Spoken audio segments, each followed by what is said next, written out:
He opened a box of dehydrated feces. He added water to soak them until soft. Then he transformed the workspace into a greenhouse. He spread a thick layer of soil. Finally, he fertilized the soil and planted the seeds, but the plot covered a full 126 square meters. Growing crops required a huge amount of water. For Mark, who was stranded on Mars, this was almost impossible to obtain. Mark thought about it all night. Eventually, he found a solution. He took a barrel of the spacecraft's reserve fuel. Mark used the rare metal iridium as a catalyst. He separated nitrogen and hydrogen. As long as he ignited the hydrogen with a wire, water could be produced. He cheered with joy, but an accident occurred.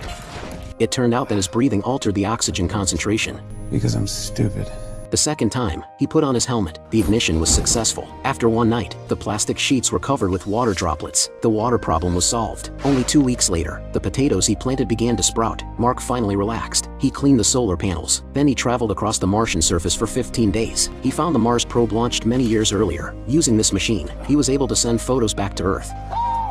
His teammates finally learned that he was still alive. Everyone was filled with guilt, but Mark did not blame them. He broadcast live the miracles he created on Mars. He was happy every day, but another accident soon happened. A hole in the airlock caused a massive explosion.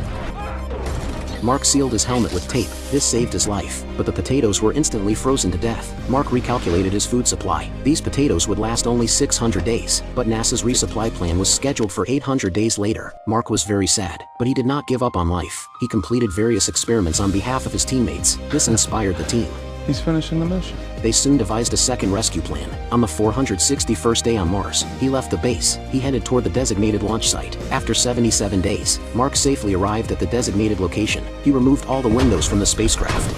Then he removed all other detachable equipment. Even the spacecraft's roof was turned into a piece of fabric. This was done to reduce weight, so the spacecraft could fly farther. On day 560, the space station successfully reached the outer edge of Mars' orbit. Mark finished his last meal on Mars. He said goodbye to the rover. He put on his spacesuit. When he connected to his teammates' channel, he finally burst into tears of joy. Then the engines were ignited. Mark finally left Mars, but when the fuel ran out, Mark still failed to reach the target altitude, so the space station accelerated toward him. But they could not slow down in time, so they mixed sugar and detergent to make a bomb. They used it to blow open the airlock.